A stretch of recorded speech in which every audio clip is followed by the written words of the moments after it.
ठीक है, स्टार्ट करते हैं कॉम्प्लेक्स एनालिसिस। तो कॉम्प्लेक्स एनालिसिस आप लोगों ने पढ़ा होगा, बैचलर्स में सभी ने पढ़ रखा होगा। ऐसा कोई है जिसी ने अभी तक पढ़ा नहीं है? जिसने भी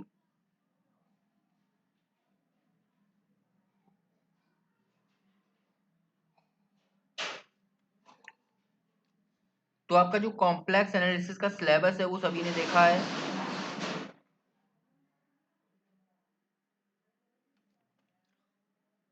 जो सीयूटी में आपके आता है कॉम्प्लेक्स एनालिसिस,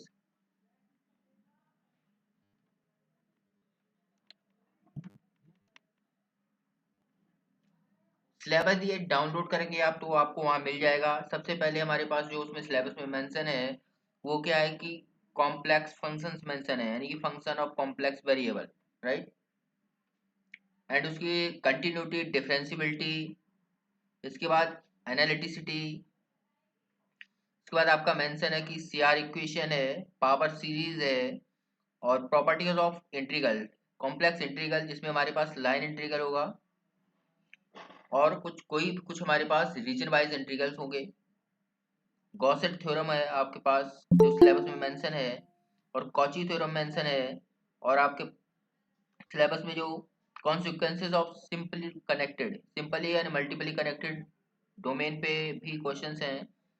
एंड जो हमारे पास क्लोज्ड कर्व होते हैं उनका वाइंडिंग नंबर या index number, Cauchy integral formula, Morera theorem, Liouville's theorem, और fundamental theorem of algebra, and homo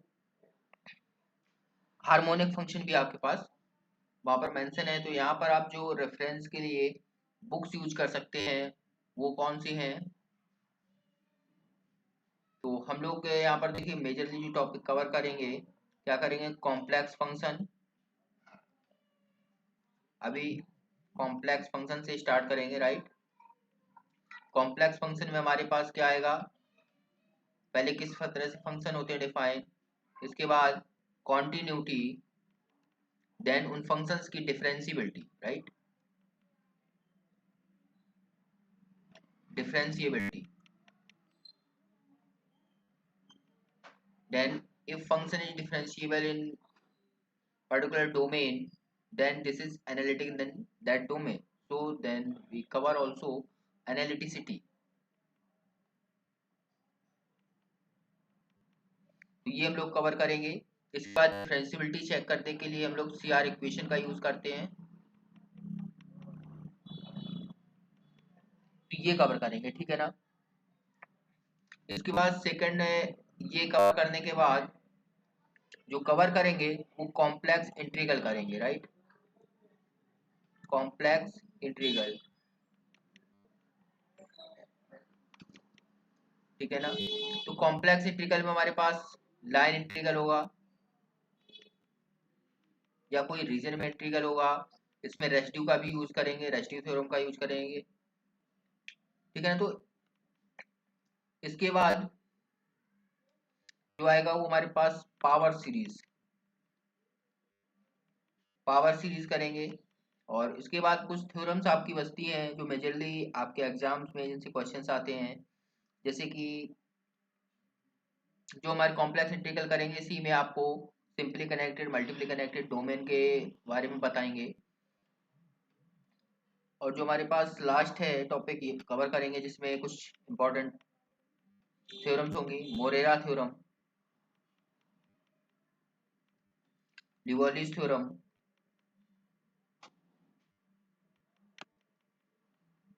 लिवोलिस theorem, and fundamental theorem of algebra, fundamental theorem of algebra,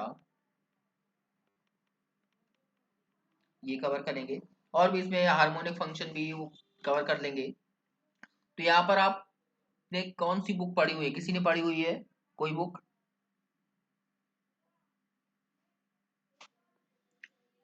तो यहाँ पर रेफरेंस के लिए जो आप बुक यूज करिएगा, आपने जो भी पढ़ी है, जैसे यहाँ पर 3 बुक्स जो मेजरली आप यूज करते हैं, एक आती है आपकी JV Conway, written by JV Conway, इसका नेम है complex analysis by JB Conway, JB Conway, JB Conway. Second book complex variables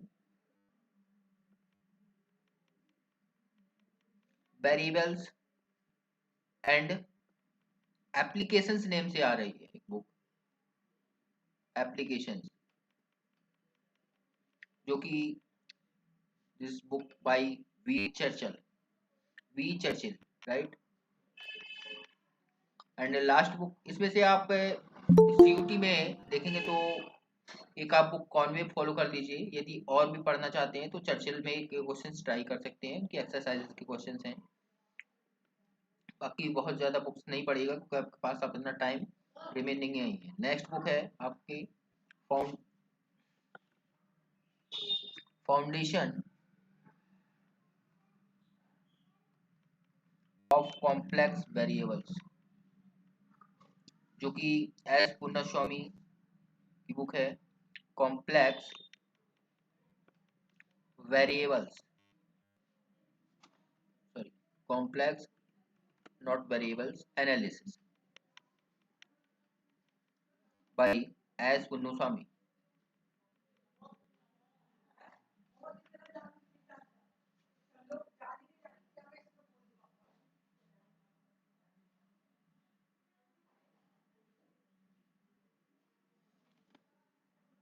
clear है? तो ये आप बुक इनमें से कोई भी प्रेफर कर सकते हैं। तो आज स्टार्ट करते हैं।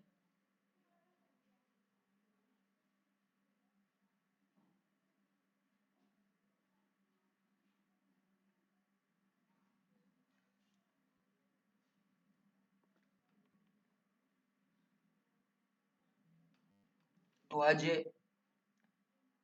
स्टार्ट करते हैं कॉम्प्लेक्स फंक्शंस। तो व्हाट इज कॉम्प्लेक्स फंक्शंस, कोई बताएगा व्हाट इज कॉम्प्लेक्स फंक्शंस?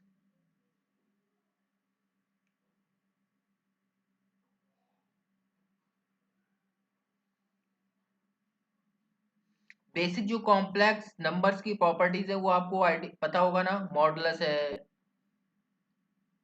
या product of complex numbers, addition of complex numbers, ये तो पता ही होगा सभी को।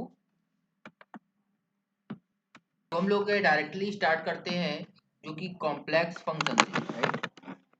तो कॉम्प्लेक्स फंक्शंस, तो कॉम्प्लेक्स फंक्शन डिफाइन करने के लिए, कॉम्प्लेक्स हो या रियल हो, कोई भी फंक्शन डिफाइन करने के लिए सबसे फर्स्ट रिक्वायरमेंट हमें क्या होती है? एक तो डोमेन होना चाहिए और एक कोडोमेन होना चाहिए। ओके, फंक्शन ऑफ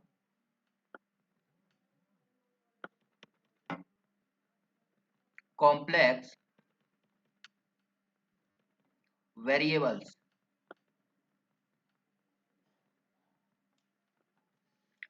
तो यहाँ पर डिफाइन करते हैं कि लेट डी, कोई एक डी डोमेन है जो कि हमारे पास सबसेट किसका है? कॉम्प्लेक्स नंबर्स का। Let D be a subset of complex plane C. C हमारे पास जो कॉम्प्लेक्स प्लेन है उसका कोई एक सबसेट है। Then we define a function which is f, a function f from d to c। d से c पर कोई एक फंक्शन डिफाइन है, रिटन एज, इसको किस तरह से लिखेंगे?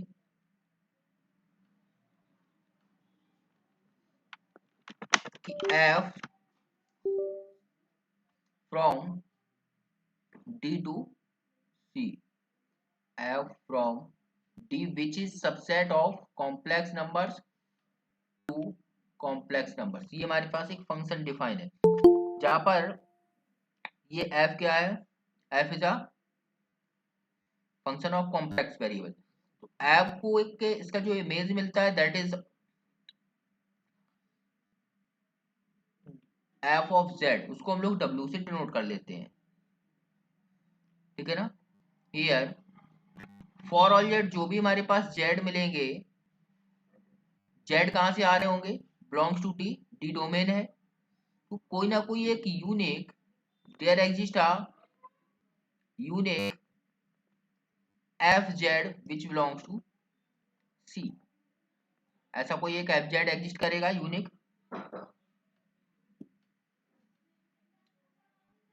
तो रेंज को क्या बोलेंगे, दिस सेट आर से डिनोट कर लेते हैं, जिसमें हमारे पास क्या आएंगे, एफ ऑफ जेड, जिसको डब्ल्यू से भी डिनोट कर सकते हैं आप, such that Z belongs to D, ये हमारे पास क्या है, is called range of F, is called, ये सी भी हो सकती है या सी का कोई एक सबसेट भी हो सकती है, called the range of F. क्या ये बताइए, रेंज ऑलवेज कोडोमेन के इक्वल होती है, हमेशा कोडोमेन के इक्वल होगी, नो सर। नहीं होगी, ठीक है ना। तो यहाँ पर ठीक है, एग्जाम देखिएगा कि जो W है,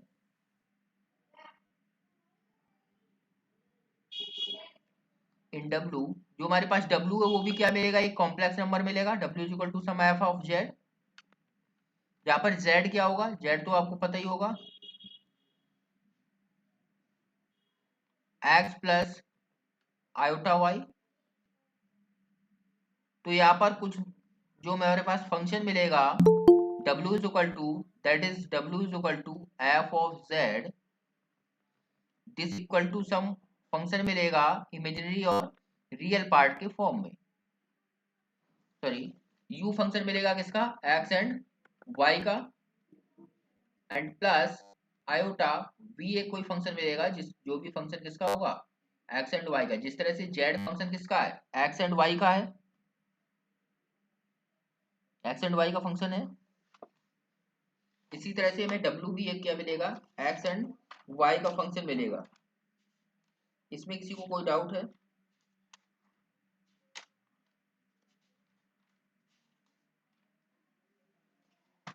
नो सर।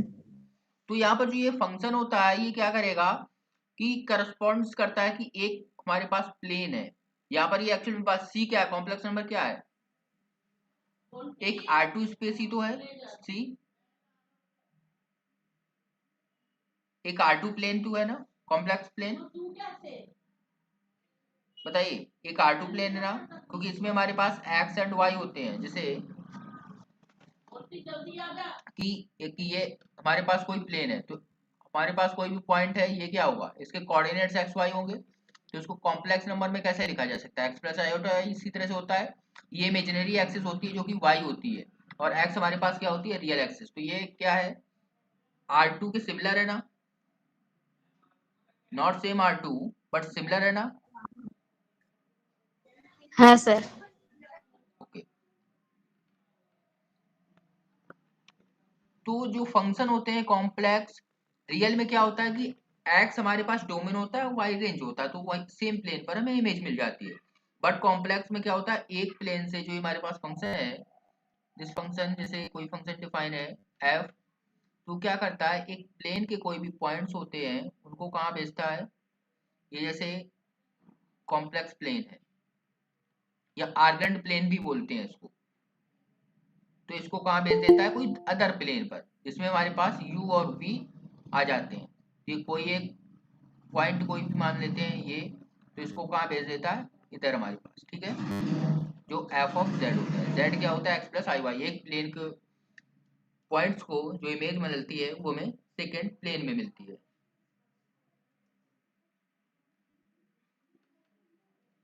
जैसे एग्जांपल यहाँ पर एक फंक्शन डिफाइन करते सर हैं, आपने कौन सा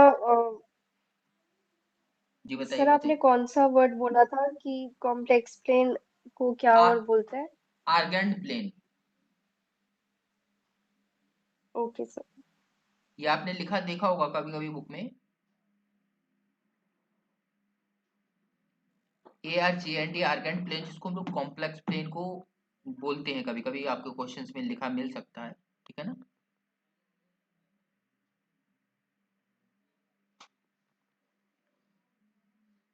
तो यहाँ पर जैसे फंक्शन एक एग्जांपल कंसीडर करते हैं, f of z is equal to z square. ये क्या है, कॉम्प्लेक्स फंक्शन है ना। तो ये कॉम्प्लेक्स फंक्शन है, तो इसको हम चेक कर रहे हैं, इसकी इमेज हमें क्या u प्लस बी के फॉर्म में मिल रही है, आयोटा बी, यानी कि रियल इमेजिनरी पार्ट अलग अलग मिलते हैं क्या, ठीक है ना। तो z की वैल्यू क्या पुट कर सकते हैं, x plus iota Y, square करेंगे तो क्या आएगा, X square minus Y square आ जाएगा, iota square Y square, I square minus one हो जाएगा, plus iota two X Y, ऐसा कुछ मिलेगा ना।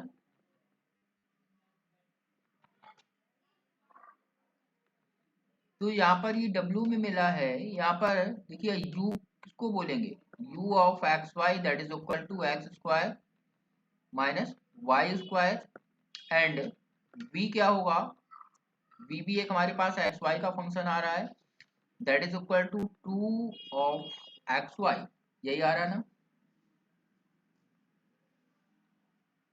हाँ सर। इसका डोमेन क्या होगा बता सकते हैं क्या इस फंक्शन को देखकर,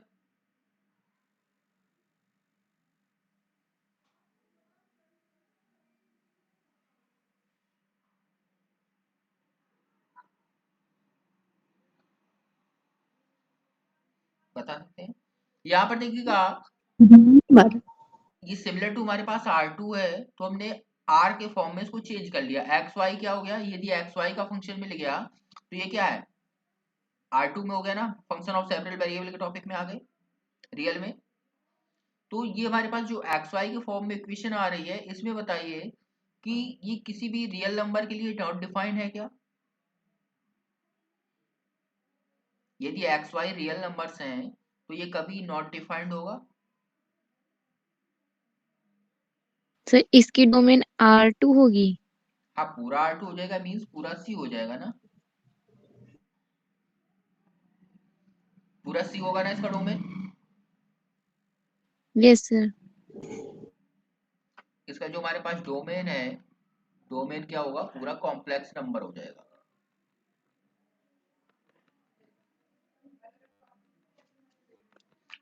ठीक है ना।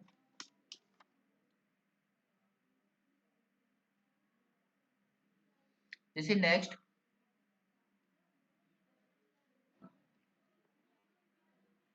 f of z is equal to 1 by z, यहाँ पर क्या कंडीशन सेटिस्फाइड होगी, z क्या नहीं होना चाहिए, इसके डोमेन में, डोमेन इसका क्या होगा, c माइनस जीरो, कॉम्प्लेक्स में क्या आएगा, नॉन जीरो कॉम्प्लेक्स नंबर, यही आएगा ना। Yes sir. यदि इसको हम रियल एंड इमेजिनरी पार्ट्स में अलग अलग करना चाहें तो पॉसिबल है क्या, पॉसिबल होगा ना। तो एफ जेड को यहाँ पर क्या लिख सकते हैं हम, जेड बार से मल्टीप्लाई कर देते हैं, जेड बार पता है कॉन्जुगेट ऑफ जेड, तो नीचे आ जाएगा डिनोमिनेटर में Z Z bar, Z Z bar क्या होता है, जेड स्क्वायर होता है, mod of Z square, Z Z bar, या आप यहाँ पर जेड की वैल्यू रख सकते हैं x plus iota Y and x minus iota y conjugate से मल्टीप्लाई, उस तरह से भी कर सकते हैं, कोई प्रॉब्लम नहीं है, वही वैल्यू आएंगी। तो यहाँ पर वैल्यू उसकी रख लेते हैं, जेड बार की वैल्यू क्या होती है, X minus iota Y, and mod of Z bar की, सॉरी मॉड ऑफ जेड का स्क्वायर की वैल्यू क्या होती है, X square plus Y square. तुम्हारे पास डिनोमिनेटर में क्या आ गया, एक नंबर आएगा, तो उसको डिवाइड कर दें सेपरेटली, तो क्या आएगा, x upon y, sorry x square plus Y square minus iota and y upon x square plus Y square. ये रियल एंड इमेजिनरी पार्ट्स में ब्रेक हो गया, तो यहाँ पर u फंक्शन क्या मिला, u of x y, x upon x square plus Y square, and v क्या मिला, that is minus y upon x square plus Y square, यही मिलेगा।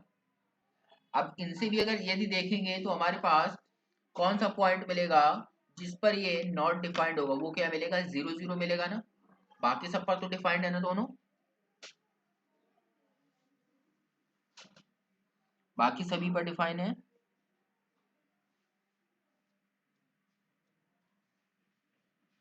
हाँ सर। तो यहाँ किसी को कोई डाउट है?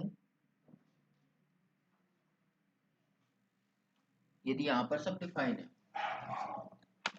तो इस तरह से हम लोग कोई भी कॉम्प्लेक्स फंक्शंस डिफाइन कर सकते हैं। अब यार लिमिट क्या होती है कॉम्प्लेक्स फंक्शंस में? What is limit?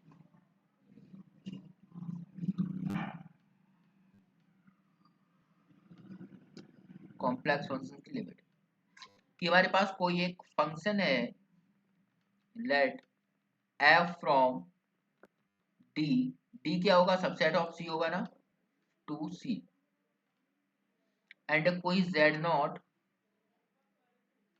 Is equal to a not plus iota b not.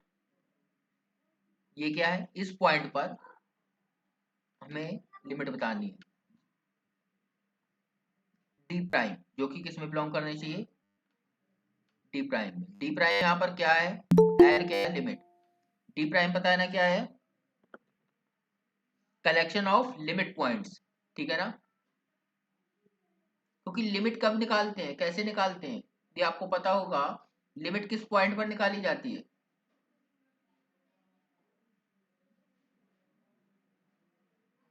Limit किस पॉइंट पर निकाली जाती है, लिमिट पॉइंट पर निकाली जाती है। यहीं पर आपसे क्वेश्चन है कि कोई एक सीक्वेंस है, कोई भी सीक्वेंस है ए एन, पता नहीं कौन सी सीक्वेंस है मुझे, मैं कोई स्पेशली नहीं ले रहा हूँ। इसकी ये हमारे पास इसकी लिमिट एग्जिस्ट करेगी या नहीं करेगी,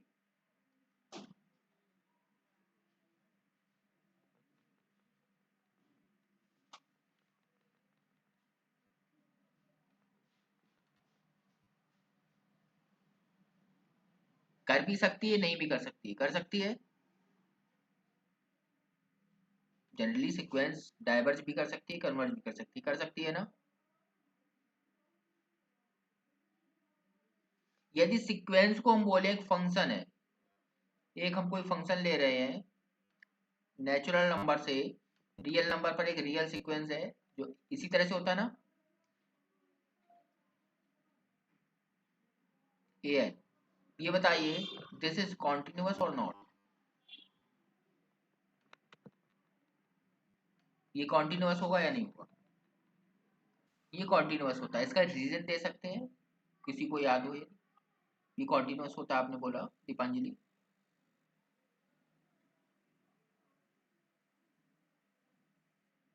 सर क्योंकि ग्राफ में ब्रेक नहीं होता। ग्राफ में ब्रेक नहीं होता, ग्राफ आप ड्रा कर पाएंगे इसका, सर सीक्वेंस क्योंकि का? हर सर वो तो डोमेन के सीक्वेंस। एलिमेंट के रिस्पेक्ट टू हमें एक लाइक इमेज मिल जाती है, और कहीं पे ऐसा कोई डोमेन का एलिमेंट नहीं होता। ओके राइट, इसमें देखिएगा ये भी कॉन्सेप्ट लगा सकते हैं आप, कोई भी एलिमेंट ऐसा नहीं होता डोमेन का जिसके लिए में ये 1 to 1 एक मैप होता है, 1 1 मैपिंग होती है ना, यस सर। 1 1 मैपिंग होती है। या यहाँ पर दूसरा आप लिमिट की डेफिनेशन से यदि करें तो हमारे पास जो डोमेन होता है, जो लिमिट चेक करेंगे, यदि कॉन्टिन्यूटी के लिए क्या होनी चाहिए कि हर पॉइंट्स पर लिमिट एग्जिस्ट करनी चाहिए, यही है ना। जो भी डोमेन है उसके सभी पॉइंट्स पर लिमिट एग्जिस्ट करनी चाहिए, तो मैप हमारे पास क्या हो जाएगा, कॉन्टिन्यूअस हो जाएगा। तो यहाँ पर हमारे पास नेचुरल नंबर के पास कोई भी लिमिट पॉइंट होता है, यदि नेचुरल नंबर डोमेन है, क्योंकि पॉसिबल है कोई भी लिमिट पॉइंट होता है क्या, सेट ऑफ लिमिट पॉइंट हमारे पास 5 होता है इसका।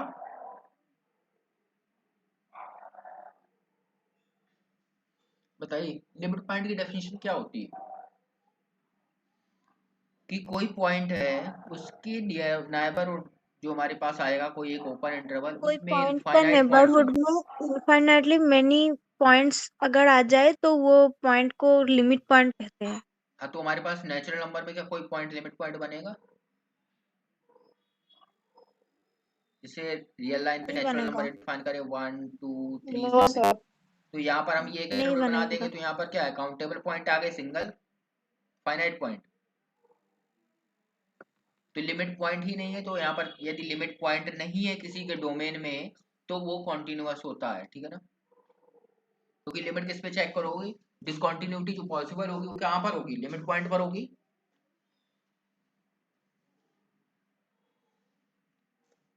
देखिएगा यहाँ पर कि एक कोई पॉइंट है z0 that belongs in derived set d prime, जो कि सेट ऑफ लिमिट पॉइंट्स है, right, and l is a l any complex number belongs to C. So we say limit z tends to z0, f of z is equal to l. ये कब होगी, if for any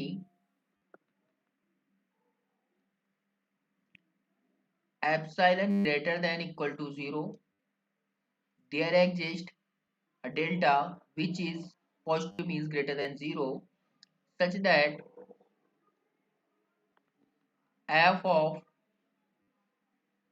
z minus l that is less than epsilon, where as mod of z minus z naught less than delta. ये condition satisfied होनी चाहिए, यही definition है limit की।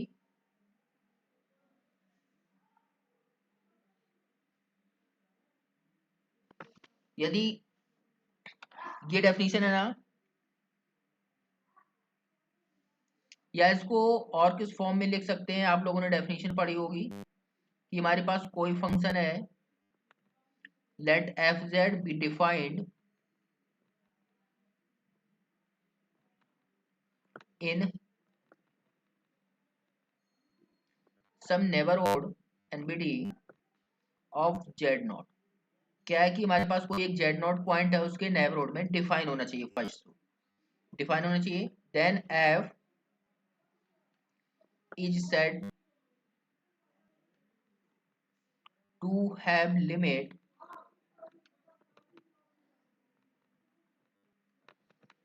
L at z not. तब क्या बोला जाएगा कि एफ के पास लिमिट है, एल है जो कि जेड नॉट पर है, if for any given epsilon which is positive there exist a delta also positive such that mod of f z minus l less than epsilon whenever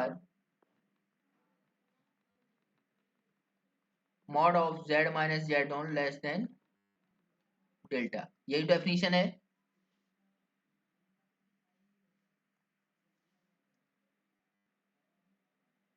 या यदि geometrically देखें तो जो हमारे पास फंक्शंस होते हैं, कॉम्प्लेक्स फंक्शंस, वो क्या करते हैं कि एक आर्गन प्लेन से दूसरे आर्गन प्लेन पर मैप कराते हैं, किसी भी कॉम्प्लेक्स नंबर्स को कराते हैं।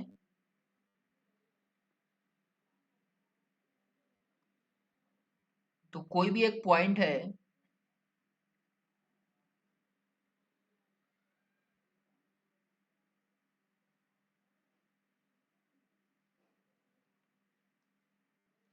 जैसे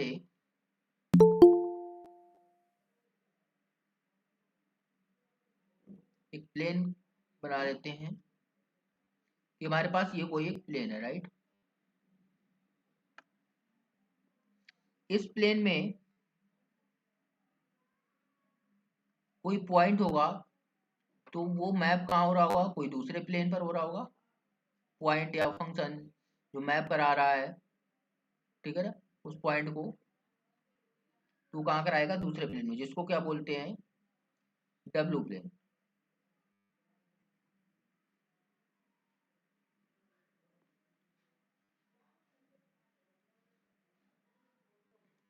तो उसका कोई नाइबरहुड, जैसे ये एक नाइबरहुड है,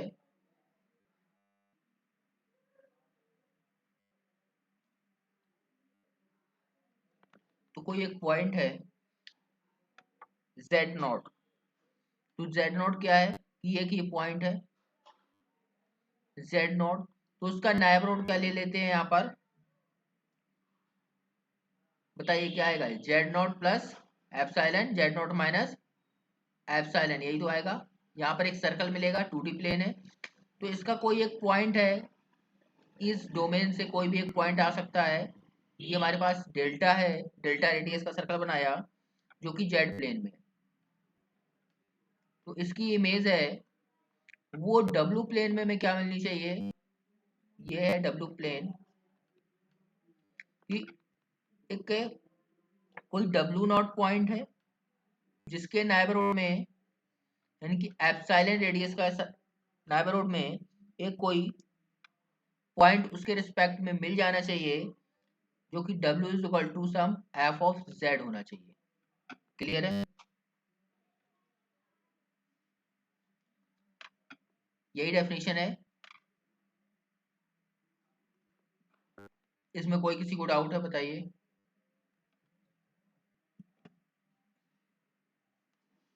means for each neighbourhood of W0 का कोई भी नाइबरहुड है,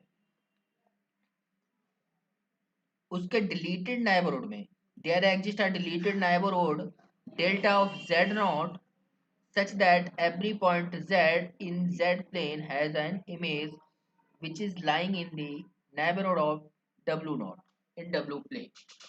यहाँ पर ये बताइए कि जब सर लिमिट ये चेक, रिपीट करना एक बार। ओके रिपीट कर देते हैं कि फॉर ईच नाइबरहुड, कोई भी नाइबरहुड है हमारे पास W0 का, ठीक है, W0 के नाइबरहुड, नाइबरहुड यहाँ पर क्या होगा, जो ये हमारे पास सर्कल बन रहा है W प्लेन में, इसका कोई भी एक पॉइंट है जो कि W है, उसके लिए एक deleted neighbourhood of Z0। Deleted क्यों बोलते हैं जी, कि कभी भी लिमिट फाइंड करते हैं तो लिमिट के लिए ये नेसेसरी है क्या कि जिस पॉइंट पर लिमिट फाइंड करनी है उस पर फंक्शन डिफाइंड होना ही चाहिए, ऐसा क्या नेसेसरी है, नो सर। उस पर क्या होना चाहिए, लेफ्ट हैंड लिमिट और राइट हैंड लिमिट इक्वल होनी चाहिए, फंक्शन उस पर डिफाइन जो है वो वैल्यू डिफरेंट भी हो सकती है, लिमिट से हो सकती है ना, यदि सेम हो गई तब तो फंक्शन कॉन्टिन्यूअस हो जाएगा, बट डिसकॉन्टिन्यूअस की लिमिट तो एग्जिस्ट कर ही जाती है ना,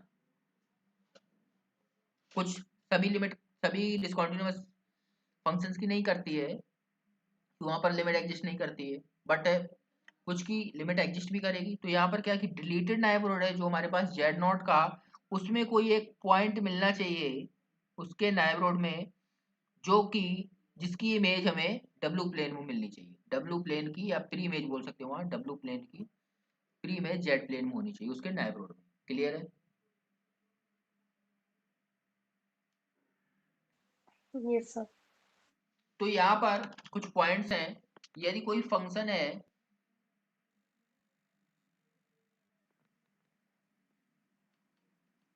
इफ लिमिट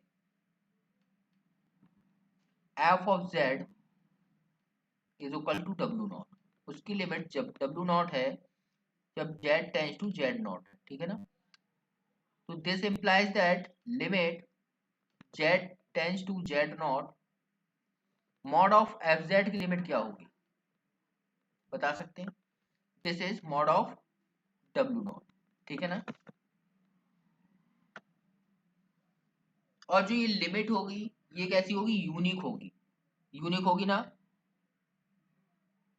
यदि लिमिट एग्जिस्ट कर रही है तो यूनिक होगा फंक्शन, सॉरी लिमिट यूनिक होगी फंक्शन की यदि एग्जिस्ट कर रही है।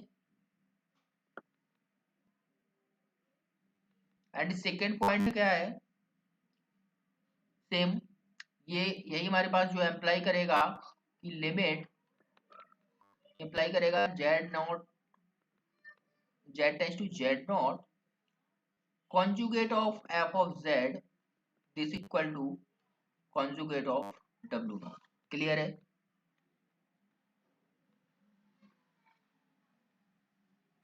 Yes sir. नेक्स्ट हमारे पास इसी में पॉइंट है, या आप थ्योरम बोल सकते हैं या कोई इंपॉर्टेंट पॉइंट्स याद रखेंगे कि आप जैसे डायरेक्टली नहीं फाइंड कर पा रहे लिमिट, तो क्या पॉसिबल है कि उसको आप रियल एंड इमेजिनरी पार्ट्स में फंक्शन को बाई पार्ट कर पा रहे हैं, डिफाइन कर पा रहे हैं एक्स और वाई के फॉर्म में।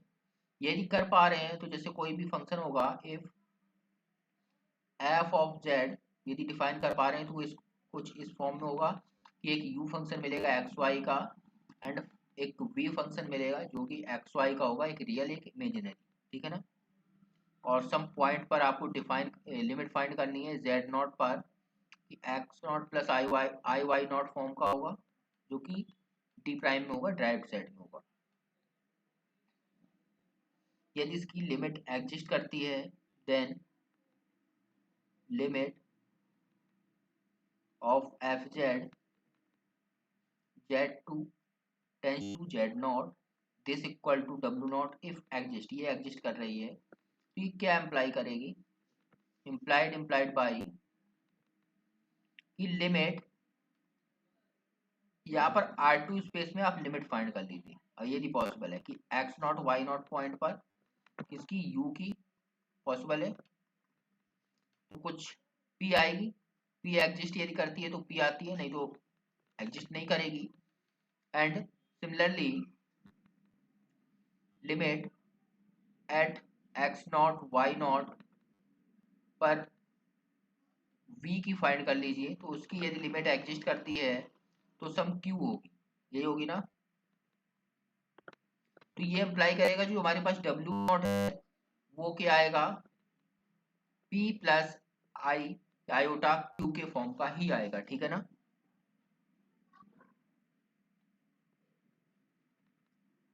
क्लियर है। Yes sir. जैसे कोई एक एग्जांपल,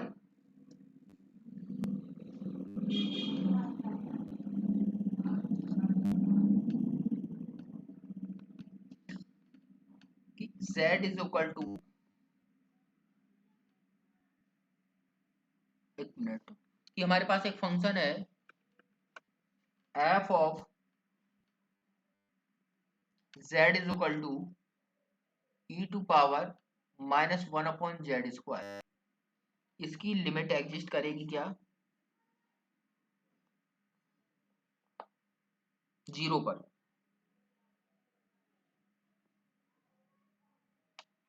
एग्जिस्ट करेगी।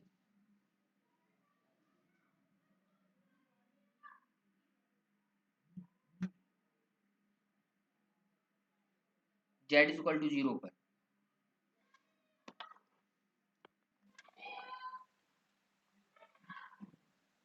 Limit at z equal to zero exist और नॉट,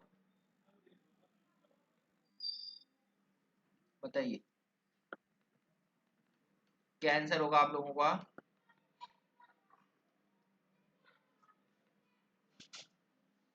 किसी का कोई आंसर है, करेगी सर।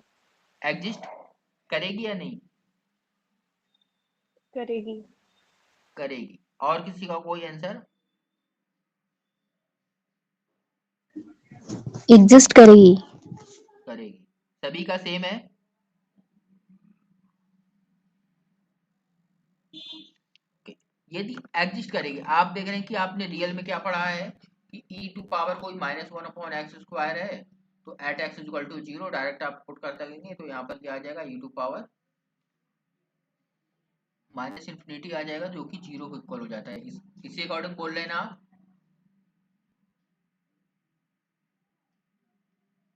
कि एग्जिस्ट करेगी, बट कॉम्प्लेक्स में एग्जिस्ट नहीं करेगी, this is false, limit exist नहीं करेगी। किसी ने इसकी लिमिट फाइंड की है,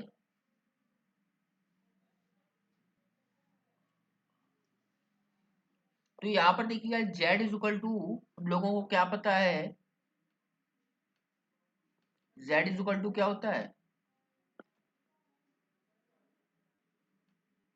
r e to power i theta form में लिख सकते हैं क्या, पोलर फॉर्म तो पता है ना z का, इसी टाइप का होता है। then implies that limit z tends to 0 e to power minus 1/z², इसको क्या लिखेंगे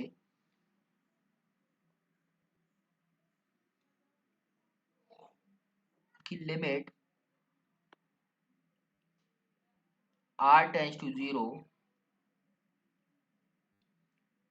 e टू पावर माइनस 1 क्या आ जाएगा r² e to power 2 iota theta, यही आ जाएगा। अब यहाँ पर थीटा भी मैंने फिक्स नहीं किया, 2 वेरिएबल आ गए, ठीक है ना। तो यहाँ पर r 0 ही ले रहे हैं हम, r तो 0 ही होगा ना, वो तो फिक्स होगा, r 0 ही होगा z इक्वल टू 0 के लिए। थीटा चेंज हो सकता है या नहीं, तो यहाँ पर दो वैल्यूज हम थीटा की ले रहे हैं, if theta is equal to 0 and theta is equal to π/2।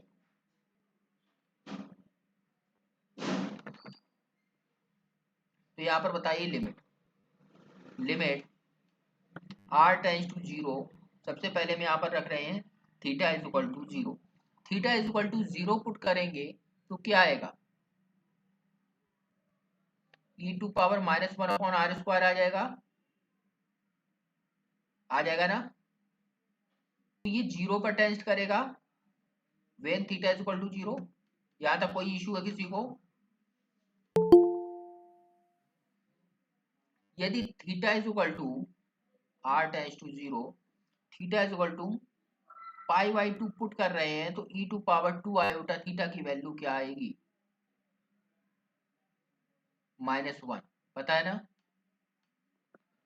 तो दिस टेंस टू कहाँ आ जाएगा, इन्फिनिटी हो जाएगा, ये पॉजिटिव हो जाएगा π/2 पर। यहाँ तक कोई डाउट है किसी को?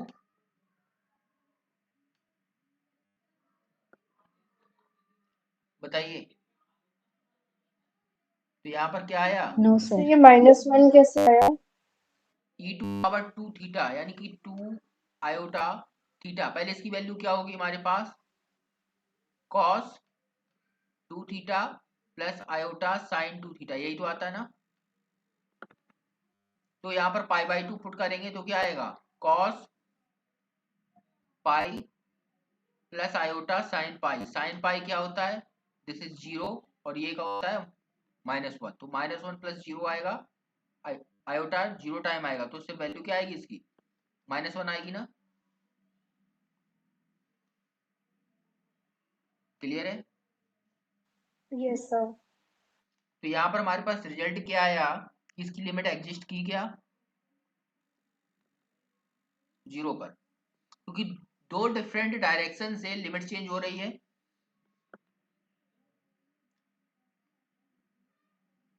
जबकि लिमिट 2D प्लेन में हमारे पास जैसे r² जो complex, sorry r² several variable होते हैं हमारे पास, वहां पर क्या होता है कि सभी डायरेक्शन से लिमिट क्या आनी चाहिए, सेम आनी चाहिए।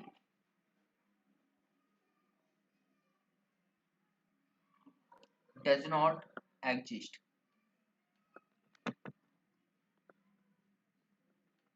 तो यहाँ पर आपके पास इस फंक्शन की लिमिट एग्जिस्ट नहीं करती है। तो यहाँ पर आप याद रखिए इस टाइप का कोई भी फंक्शन है जनरली कि लिमिट z टेंस टू 0 और e to power -1/z to power n है, तो जहाँ पर n हमारे पास नेचुरल नंबर हो कोई भी, इसकी लिमिट एग्जिस्ट नहीं करती है, ठीक है ना।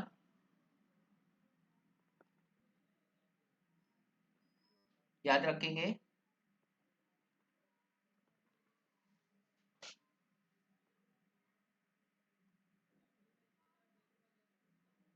यहाँ तक कोई डाउट किसी को?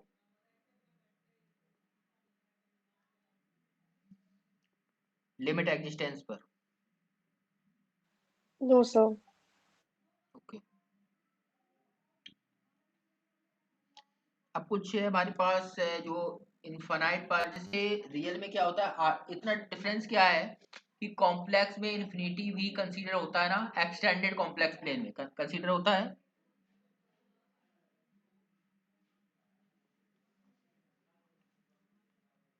तो आते हैं limit infinity. Limit at infinity.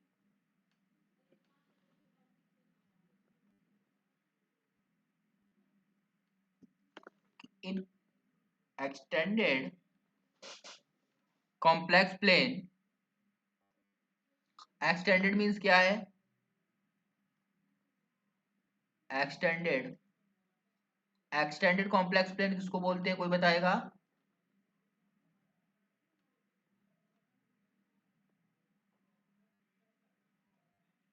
Complex plane with infinity, right, at infinity. At infinity is more convenient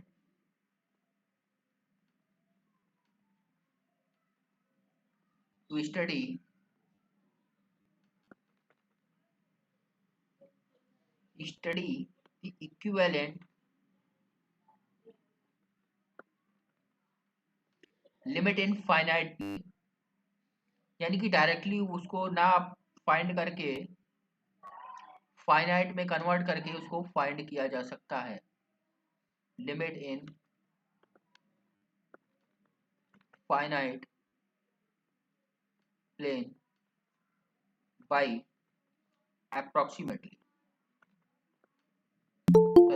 appropriately.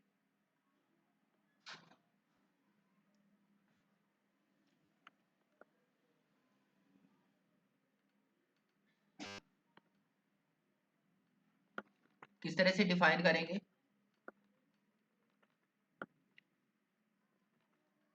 Infinite पर कैसे डिफाइन करते हैं, किसी को पता है? कि जैसे गिवन हो कि limit z tends to infinity f z, क्या आ रहा है? w आ रहा है, कुछ भी आ रहा हो, w मान लेते हैं, आ रही है लिमिट. तो आप इनफिनाइट पर ना चेक करके आप क्या करिए, यहाँ पर दिस इम्प्लाइड बाई कि लिमिट 0 पर चेक कीजिए. किसकी करेंगे? कि z है जो हमारे पास फंक्शन में, उसको रिप्लेस कर दीजिए 1/z से. जो उसकी जो लिमिट आएगी वही हमारे पास उसकी इनफाइनाइट पर f ऑफ z की लिमिट होगी, राइट. यदि कोई फंक्शन की लिमिट, सर फिर यहाँ पे z 0 नहीं हो जाएगा, tends to 0? Sorry, okay, this z is tends to 0, हाँ यहाँ पर 0 होगा, 0 पर चेक करिए, ठीक है ना. यदि कोई फंक्शन की लिमिट इनफिनाइट आ रही है किसी पॉइंट पर, तो क्या इम्प्लाई करेगा कि उसी पॉइंट पर limit z tends to z not 1 upon f of z की क्या आ रही होगी? 0. यहाँ पर एक नंबर कंसीडर होता है इनफिनाइट भी कॉम्प्लेक्स प्लेन में, एक्सटेंडेड में, ठीक है ना. Limit z tends to infinity f of z infinity है, तो क्या आएगा? Limit z tends to 0 1 upon f of 1/z की वैल्यू क्या आ जाएगी? 0 आएगी ना. दोनों को कॉम्बिनेशन है ये, क्लियर है? Yes sir. तो इस तरह से यहाँ पर यूज कर सकते हैं आप. जैसे कुछ स्टैंडर्ड फंक्शन,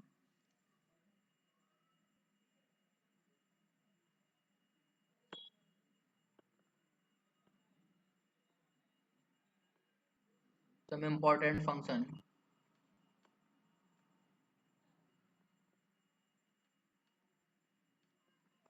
first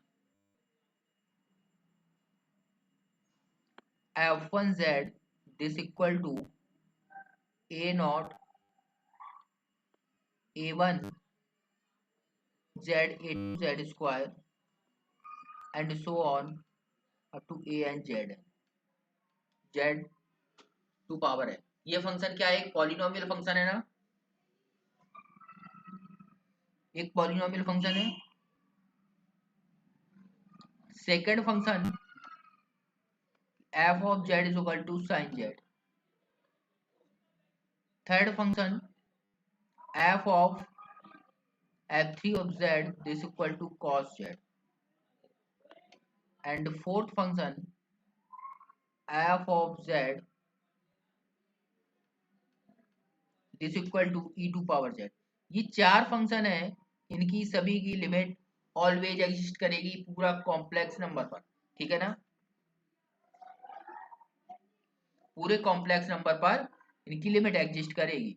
या ई टू पावर जेड को इसको क्या लिख सकते हैं, E to power X cos Y plus iota E to power X sine Y. इनकी होल कॉम्प्लेक्स प्लेन पर ऑलवेज लिमिट एग्जिस्ट करेगी, ऑलवेज ये कॉन्टिन्यूअस होंगे, डिफरेंशिएबल होंगे, एनालिटिक होंगे। क्लियर है।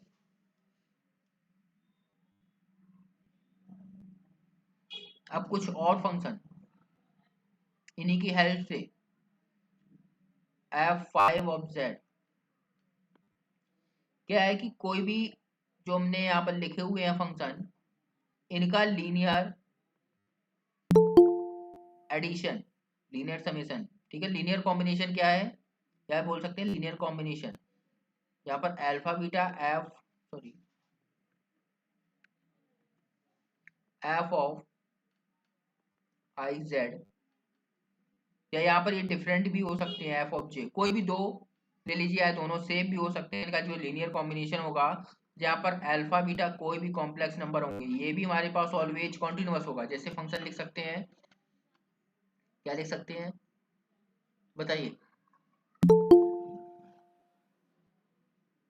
बताएंगे कोई फंक्शन कि मैंने लिखा e to power z plus 2 sine z, ये ऑलवेज कॉन्टिन्यूअस होगा, ऑलवेज लिमिट इसकी एग्जिस्ट करेगी, ठीक है ना। या इसमें और भी आगे ऐड कर सकते हैं, cos जेड फिर से ऐड कर दो, ठीक है ना।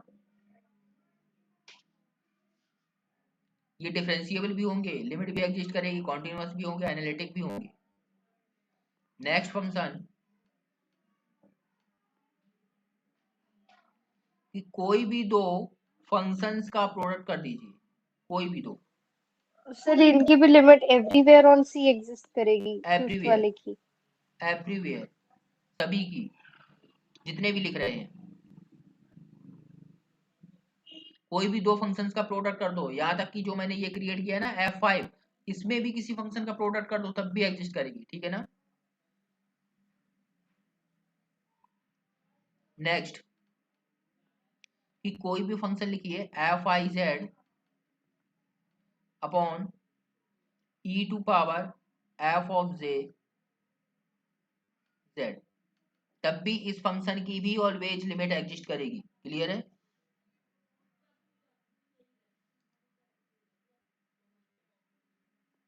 Next function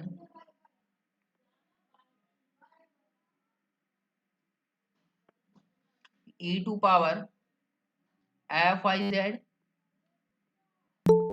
into sine, sine के एंगल में पुट कर दीजिए, बट यहां पर देखिएगा सेम होंगे फंक्शन इस केस में, इंटू कॉस, तो ये भी हमारे पास फंक्शन क्या है, ऑलवेज इसकी लिमिट एग्जिस्ट करेगी पूरे कॉम्प्लेक्स प्लेन। तो इस तरह से आप कितने फंक्शन, यहाँ पर कितने भी फंक्शन बना सकते हैं ना, जिनकी लिमिट एग्जिस्ट करेगी पूरे कॉम्प्लेक्स प्लेन में, बना सकते हैं। जैसे यहाँ पर एक फंक्शन बना लेते हैं कि sine z into e to power z plus cos z upon e to power sine z plus e to power z. तो इस फंक्शन की लिमिट एग्जिस्ट करेगी, ठीक है ना। तो इस तरह के एग्जाम में आपको क्वेश्चंस दिख जाते हैं, कॉम्प्लिकेटेड फंक्शंस बने होते हैं। तो यहाँ पर आप डायरेक्ट पुट कीजिए value z is equal to जो भी है, जिस पर भी लिमिट फाइंड करनी है डायरेक्ट आ जाएगी, ठीक है ना। क्लियर है। यहाँ तक किसी को कोई डाउट है बताइए।